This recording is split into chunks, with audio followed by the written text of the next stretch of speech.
The Mazda CX-50 is just a little bit more fun than most SUVs. That's because Mazda does things a bit differently, and the fun doesn't stop when the pavement ends. Now this is a rugged SUV that you can actually take off-road, so we're going to try that a little bit later. Every trim package comes with on-demand all-wheel drive. It's called iActive all-wheel drive. Now this comes with a dizzying array of different trim packages that you can get, actually 10 in total. But what you need to know is there are two engine choices. You've got the entry-level engine, which is a 2.5-liter four-cylinder engine. It makes about 187 horsepower. That's in the S. That starts at somewhere around $26,000, $27,000 before dealer destination and before dealer markup. Then about halfway through the lineup at about $36,000, starting with the Premium Plus package, you get the 2.5-liter SkyActiv turbocharged engine. It makes about 227 horsepower and 310 pound-feet of torque. But if you give it 91 octane gas, you'll make 256 horsepower and 320 pound-feet of torque. That is a pretty big spread, but it's nice to know that you can run this just on normal 87, or if you want that extra bump of power, you can fill it up with the good stuff, which we can't get in California. I'm in the top-level trim package, which is the 2.5 Turbo Premium Plus. That is in the low 40s. This particular vehicle is spec'd out to about $43,000. Normally I don't comment on design, but I think this is a really good one. Somehow Mazda has made the proportions look just right, so it does not look as big as it actually is. If you can believe it or not, this is a couple inches longer than a RAV4, and it is a couple inches narrower, but man, it doesn't look as big, and I'm going to tell you, it doesn't drive as big either. You can get either 17-inch wheels or 20-inch wheels. I'm in the top trim level, so I get the 20-inch. I also get this beautiful panoramic sunroof. I also get a Bose stereo, which is pretty good, and I get a heads-up display, and I think to get all the nice stuff like the heads-up, you've sort of got to jump right up to the top trim level. That's kind of how manufacturers play that game nowadays. Suspension on all of these is McPherson strut up front and torsion beam in the back. That is a little bit less of expensive design than a multi-link. We're just going to see how that feels and it handles on the road and off the road. Let's take this bad boy out on some paved roads first, and then we're going to head to some fire roads to see how its off-road prowess is. Let's see what this puppy's got. Puts down all the power really effectively. We've got a 6-speed automatic transmission. Not the newest transmission. It's fairly responsive, but what I notice right away is you've got a lot of torque right off the line with a 310 pound-feet of torque. That's really noticeable. And the 227 horsepower is pretty noticeable too. Compared to some other products, let's say a Toyota product, this engine is much nicer to drive. It doesn't have that sort of rattly bucket of bolts kind of sound. Listen to it. Now there really is a little bit of augmented noise there, which I'm not a huge fan of. I'm not really sure why manufacturers still do it, but even without the noise, this is a very pleasant power plant. You've got pretty immediate torque right off the bottom of the line. Decent mid-range.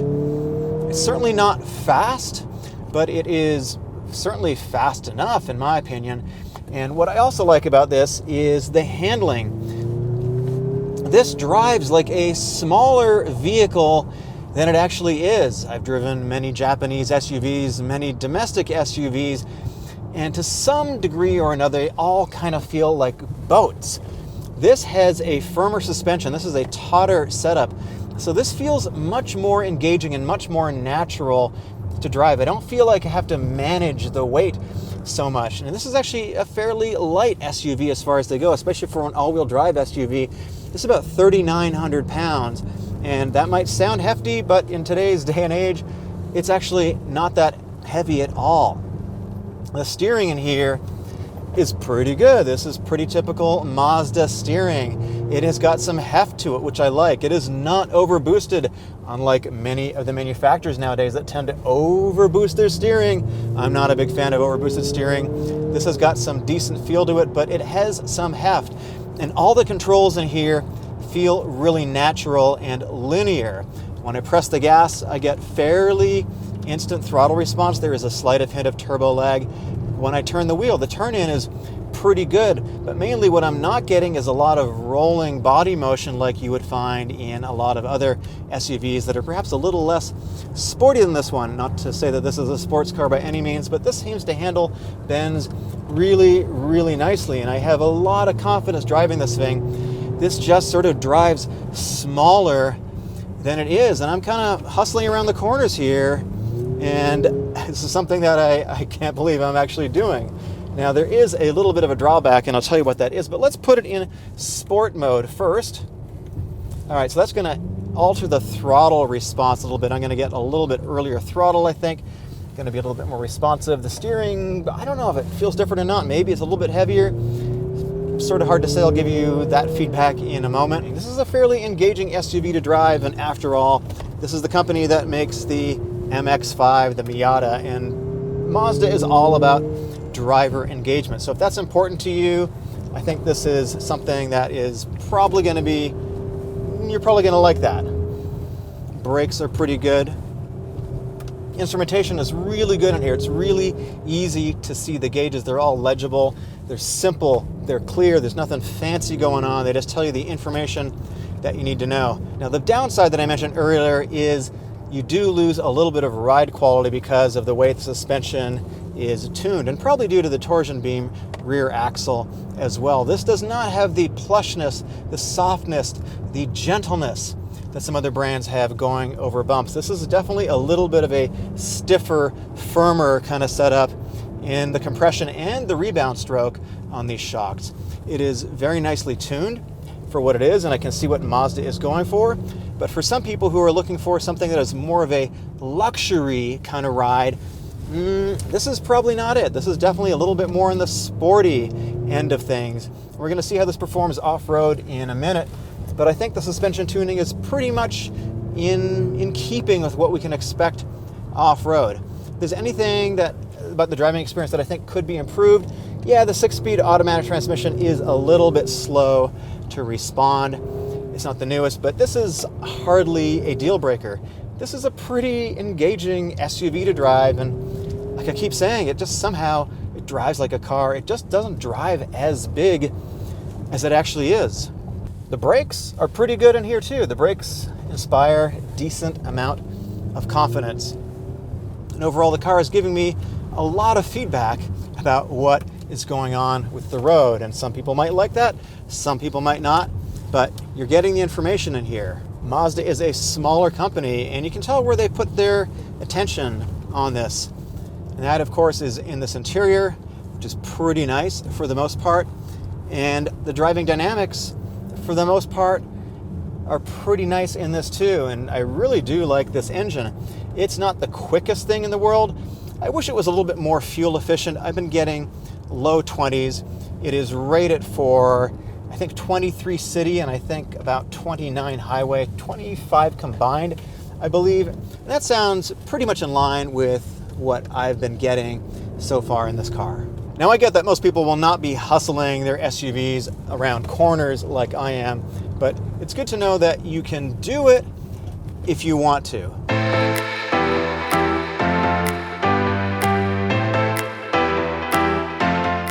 The cabin is pretty nice in here. You've got leather appointed seating surfaces. We have a mixture of some hard and some softer touch plastics, although not the softest I've ever felt. The steering wheel is leather wrapped. It is quite big. You've got a lot of nice physical buttons on here. Everything is laid out in a really nice, intuitive way. There's nothing haptic. There's no touch sensitive stuff. It's just a nice back to basics cabin that I really appreciate that Mazda has sort of put some time and effort and thought into it. You have this nice leather surface across the dashboard and on the doors with this sort of gold stitching, which has a really elegant look, and you've actually got it in the seats too, which are also leather appointed. They are heated and ventilated. And I will say that the leather stitch going down the middle does make sitting in the seats for a longer period of time a little bit uncomfortable. That is my one negative thing about the cabin. Overall, the layout is really good. You've got a couple of cup holders in front of the driver.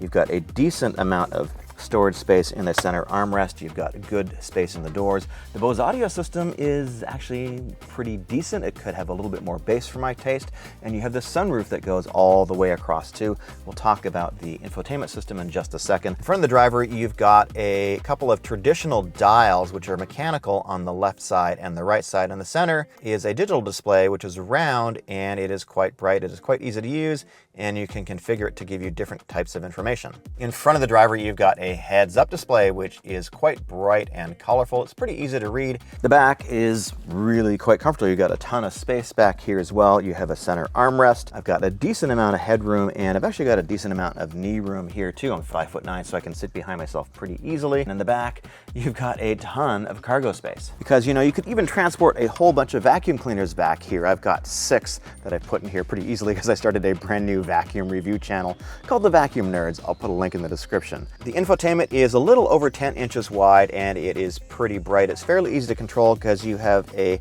controller, a rotary controller on the center console with a few buttons, very much a la BMW of a couple of years back. Now, you do have wireless Apple CarPlay. You can control Apple CarPlay with the rotary controller, or you can use touchscreen.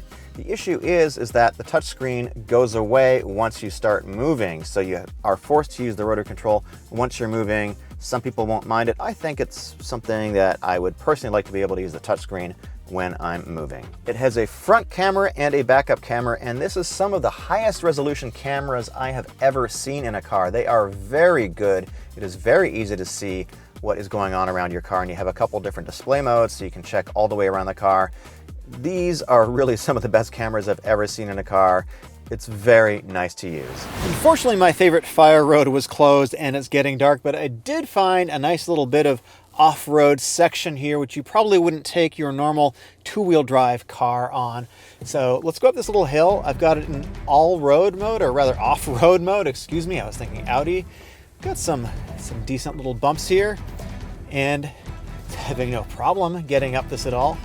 Ride quality is about what you would expect. I've got it in off-road mode, which means some of the power should transfer to the rear when I get over a loose surface like I'm about to do on this slight little grade here.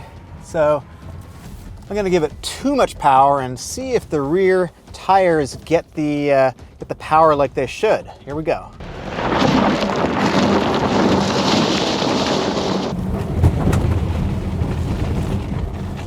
Woo.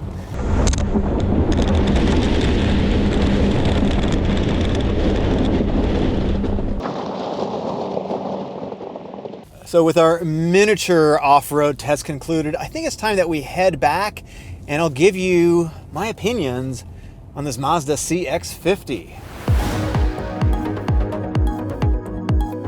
The CX-50 is more than just a higher-end CX-5. Yes, it's a little bit bigger, but it is much more capable, and that is mainly because of the full-time all-wheel drive system. And compared with the RAV4 or the Honda CR-V, the CX-50 is just a more engaging SUV to drive. Yes, the suspension is firmer, but because of that, it drives a lot more like a car, and it really drives sort of smaller than it is. And it's a very unique looking SUV as well, especially at this price point. If you like to go camping, if you're into winter sports, or you just want a more rugged sort of off-road SUV, I think this is a much more interesting and engaging vehicle than the other Japanese competitors. And because Mazda does things a little bit differently, I think it's just a more fun vehicle as well. There's another video right over here. I definitely recommend you check it out. My name is Eric. Thanks for watching.